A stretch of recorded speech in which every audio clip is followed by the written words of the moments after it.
Your war is not flesh and blood. I understand we wrestle. That means there's a contention with powers and principalities and spiritual wickedness in high places. There's devices and schemes that the devil set against us to keep us from living out our faith. But if you take those schemes personal, you're going to make a big mistake. You got to think for the kingdom. You can't say, well, what about me? You gave that up when you denied yourself. You can't claim rights. How do you deny yourself and have all these rights? You got one right, to be like He is in that moment. That's your right. The one right you have is to live Christ in your moment. That's what you do. That's what denying yourself means. That's why you can't live in unforgiveness. Watch this.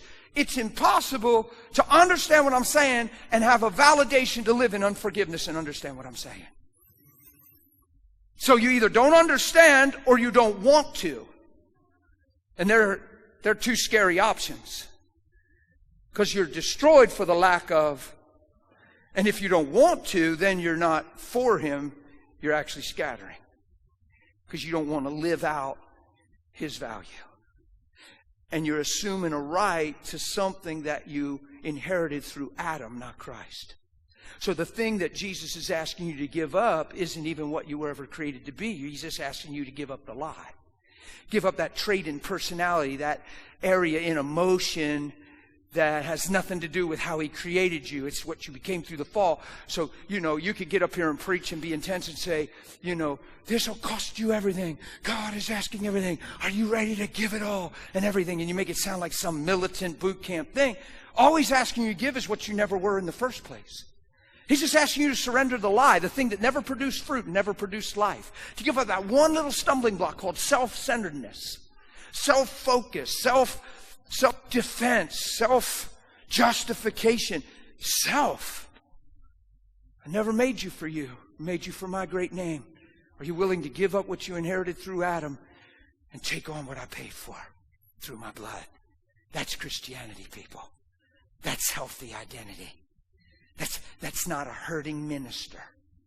That's not an offended leader. That's not a worship team fighting behind the scenes who's playing more, who's getting more up front, who has more. Why is they on more weeks than me? I think I play better. Don't think that stuff don't go on in churches. I pastored 8.5 years and thought our church was healthy, and we had all that stuff going on. And I felt like I was fixing messes all the time. And I thought, oh my goodness, we don't understand what we're even doing this for. We're doing this for the kingdom, for His name's sake.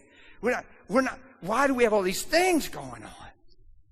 He said, she said, and I feel, and how come they? Well, I don't go over to their home anymore because, what? Are you all with me? Where'd we learn that? Not from God. We sure didn't learn it from Jesus, who just kept on plugging.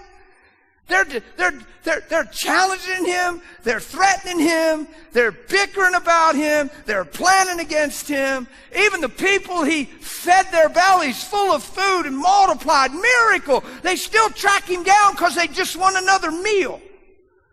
He called them on it. He said, you only tracking me down because you want me to feed you again. You don't care about what I'm saying. He called them on it. And then He preached,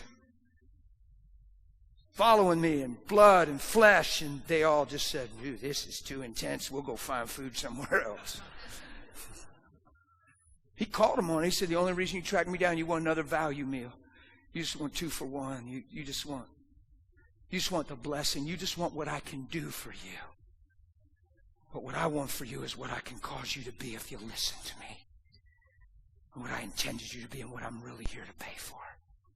What I want is you to submit to the truth, because then you'll be free. That's what He was saying to them. He called them on it. I mean, it looked like they were a hungry crowd. They got in boats and stuff and tracked Him down, crossed the sea and everything, and found Him. It looked like relentless hunger. And He's not one bit impressed. He said, the only reason you went out of your way is because you're looking for another free meal. Because I fed you a couple of days ago and now you want it again. But you don't care about what I have to say. Ain't that something?